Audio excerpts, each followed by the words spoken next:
Olá, um bom dia, meus caros irmãos, queridas irmãs, os devotos e devotas de Santo Antônio. Eu quero desejar para você, para sua família, uma abençoada, uma feliz terça-feira. Hoje é 16 de setembro. Vamos rezar hoje com o Evangelho de Lucas, o capítulo 7, versículos de 11 a 17. Jesus dirigiu-se a uma cidade chamada Naim, e com ele iam os seus discípulos e uma grande multidão. Quando chegou à porta da cidade, eis que levava um defunto, filho único, e sua mãe era viúva. Grande multidão da cidade a acompanhava.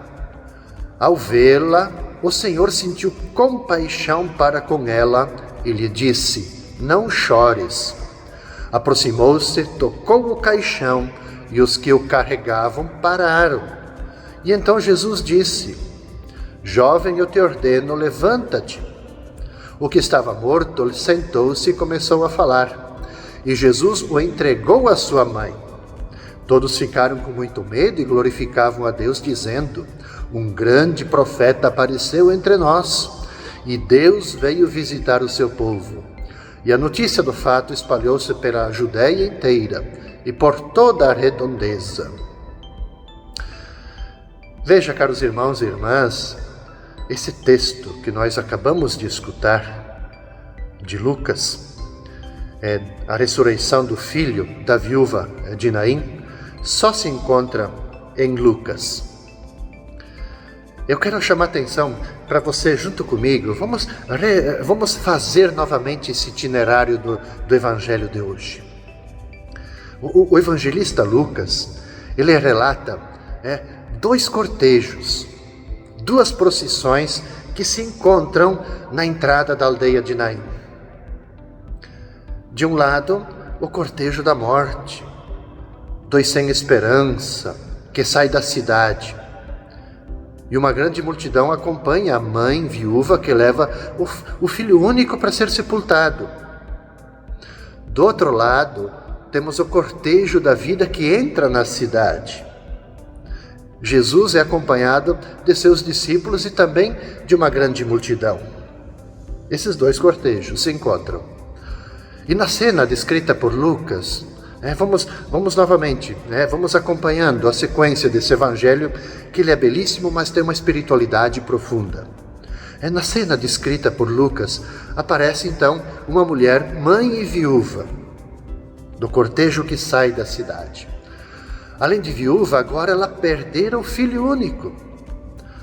Veja, falecido o marido, ela ficava, essa era o costume da época, ela ficava sob a proteção dos filhos, e não tendo os filhos mais, ela se encontrava agora à mercê da própria sorte.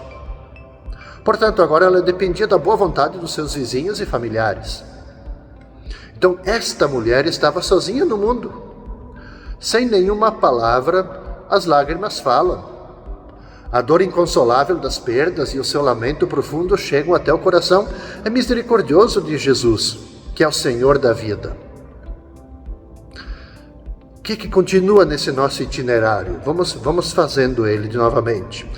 Jesus olha, Jesus contempla a situação de sofrimento e presta atenção na mãe viúva desamparada que acaba de perder o seu único filho.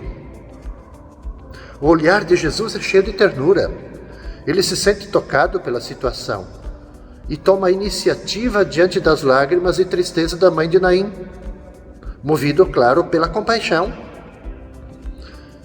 A cena ela é descrita assim, que Jesus se compadece da viúva e de tantas pessoas cansadas, aflitas, enfermas, marginalizadas. E ele sente, ele sofre, ele assume a dor da mãe de Naim. Porque Jesus sabe o que significa aquela dor. E a compaixão entra em ação. Jesus ele se dirige à mãe que chorava e lhe diz apenas duas palavras de conforto. O que diz para ela? Não chores. Ora, isso revela que havia uma esperança para aquela mulher e a sua situação. Ela não vai mais existir motivos na vida dela para essas lágrimas e essas dores que ela está sentindo, sofrimento. Então Jesus se aproxima e as suas palavras e gestos restituem a vida do filho. Com suas palavras, diz o Evangelho, que ele ordena ao jovem que se levanta. Ora, é bom a gente ter clareza que levantar é um dos verbos em grego para ressuscitar. Então Jesus transforma as realidades de morte. Lucas, ele acrescenta que o que estivera morto passou a falar. Eu quero chamar a atenção de todo esse detalhe para o final do Evangelho e que diz respeito a nós. Porque a reação da multidão é de espanto, nem poderia ser diferente.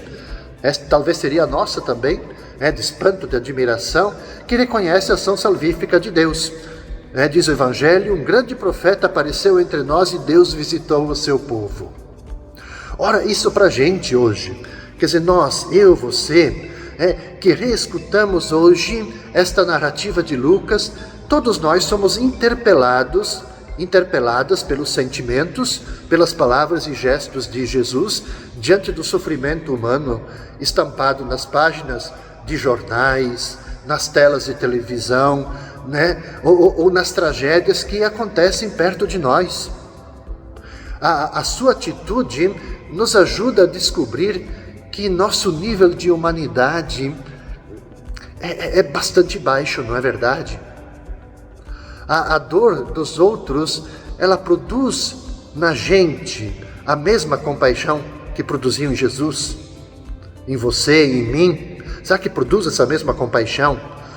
Quando Jesus vê uma mãe chorando a morte do seu filho único, ele se aproxima de sua dor como irmão, como amigo, semeador de alegria e de vida. Portanto, a motivação para a gente hoje, que a nossa presença, a sua presença, minha presença, junto às pessoas, junto àquelas pessoas sem esperança, desamparadas, sem sentido de vida, possa testemunhar aquilo que diz o Evangelho, o sentimento das pessoas. Deus visitou o seu povo. Que sejamos presença de Deus na vida das pessoas. Santo Antônio te abençoe, te guarde e proteja. Até amanhã, paz e bem.